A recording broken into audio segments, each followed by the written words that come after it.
میری تقریر ریکارڈ ہو رہی، میں کہنا چاہوں گا میڈم شرما سے جو پورے دیش کو سر پہ اٹھایا ہوا، دوسرے کنٹریز کے اوپر ہمارے دیش کا نام کٹوایا کہ امریکہ کئی مرتبہ چاند پر چلا گیا، جاپان کئی مرتبہ مارس پر چلا گیا، چائنا نے ایک سے ایک پروڈکٹ تیار کیے۔ آج اگر ہم کو بائک خریدنا ہو، آج ہم کو کوئی موبائل خریدنا ہو، آج ہم کو کوئی گھڑی خریدنی ہو، تو ہم سب سے پہلے چائنیز پروڈکٹ کو دیکھتے ہیں۔ چائنا کہاں سے کہاں پہنچ گیا، ان کا بچہ پانچ سال کی عمر میں 10ویں کلاس کو پاس کر جاتا ہے۔ 5 سال 6 سال کی عمر کا بچہ جن کو ڈھنگ سے دودھ پینا ہمارے کھانا ہمارے ملک میں نہیں آتا، لیکن چائنا کے بچے کہاں سے کہاں چلے گئے۔ اور آج ہم پڑھے ہیں کہ محمد نے کس عمر کی بیٹی سے نکاح کیا تھا، محمد نے اماں عائشہ سے 9 سال کی عمر میں وواہ کیا تھا۔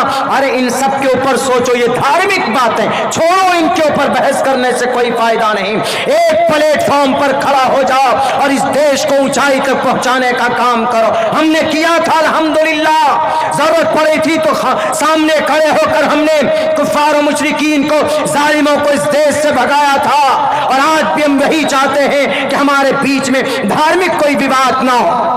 بہت سے جگہوں میں ہے الحمدللہ، ہمارے یہاں چلے جائیے علاقے میں، جو کہ ہاٹ سیمانچل کے علاقے میں جو ہماری مرکزی مسجد ہے، مرکز کی جو مسجد ہے، ایک ہی دیوار، ایک طرف مرکز مسجد، ایک طرف مندر ہے۔ ہم ان کا سمان کرتے، وہ ہمارا سمان کرتے۔ البتہ کچھ لوگ جو بولتے ہیں اس طرح کی باتیں کہ نہیں جناب دھرم کی رکشا کے لیے ہم اس طرح کی حرکتیں کرتے ہیں، بالکل بالکل غلط۔ اللہ کے نبی علیہ الصلوۃ والسلام سے بڑا دھارمک کون ہو سکتا؟ آپ علیہ الصلوۃ والسلام نے تو لوگوں کو جنت میں پہنچانے کے لیے آپ رویا کرتے تھے، اور اسی محمد کے بارے میں کہا گیا کہ جب تک اس محمد کے دامن کو نہیں تھامو گے تو آپ جنت نہیں جا سکتے۔ یہاں نہ پکش باتیں کچھ راکھو، وید پران سنت مت بھاکو، تب لک جو سندرم چاہے کوئی، بنا محمد پار نہ کوئی۔ کون بچائے گا آپ کو مرنے کے بعد اللہ کے سامنے؟ ابھی تو پارٹی کے پروکتا بنے بیٹھے، جو من میں ہوتا بک دیتے، لیکن جب اللہ کے سامنے حاضر ہوگے تو کیا جواب دو گے؟ وہاں کون سی پارٹی آپ کو بچائے گی؟ وہاں نہیں کوئی بچانے والا، وہاں تو کہے گا اللہ لمن الملک اليوم للہ الواحد القہار۔ کون آج اس دنیا کا اور اس دھرتی کا پرائم منسٹر؟ میں ہوں تمام پارٹیوں کا مالک، تمام پارٹیوں کا اعلیٰ کمان میں ہوں۔ کون کہے گا؟ ایشور اور پرماتما کہے گا۔ جو من میں آتا ہے بھگ دیتے، نبی کے بارے میں یا کسی اوتار کے بارے میں یا کسی ہمارے ہندو بھائیوں کے کسی ان کے دھارمک پروش اور رشی منی کے بارے میں اگر کوئی بولتا ہے تو غلط ہے، اور کوئی مسلمان نہیں بول سکتا۔ کیوں؟ اسلام میں منع کیا گیا، وَلَا تَسُبُّوا الَّذِينَ يَدْعُونَ مِن دُونِ اللَّهِ۔ اللہ کے علاوہ کسی کو اگر کوئی غیر اللہ کو پوچھتے ہیں تو ان کو گالی مت دو۔ گالیاں دی ہے آپ نے، نہیں بچ سکتے آپ ایشور کی مار سے، پرماتما کی مار سے۔ اس دھرتی پر تو آپ کو سمان مل رہا، پروٹیکشن آپ کو دیا جا رہا، لیکن آپ نے جو غلطی کی ہے اس شخصیت کے بارے میں آپ نے غلطی کی ہے کہ جو آپ کے لیے بھی جو رویا کرتا تھا کھڑا ہو کر، اللہم اہد قومی فانہم لا یعلمون۔ راتوں کو نیند نہیں آتی تھی ان کو، طائف چلے گئے، پتھروں کی بارش میں نہا گئے، لیکن کبھی بھی اف تک نہیں کہا ان کو۔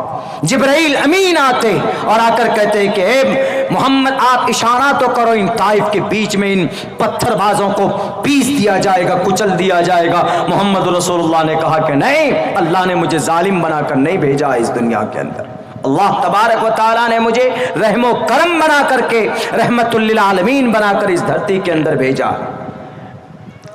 ہمارے ہندوستان کے ہندو بھائیوں، آپ اس بستی میں بہت بڑی تعداد میں، اس بستی میں نہیں پورے ملک میں ہیں، لیکن خدا کے واسطے کسی کے بہکاوے پر مت آئیے۔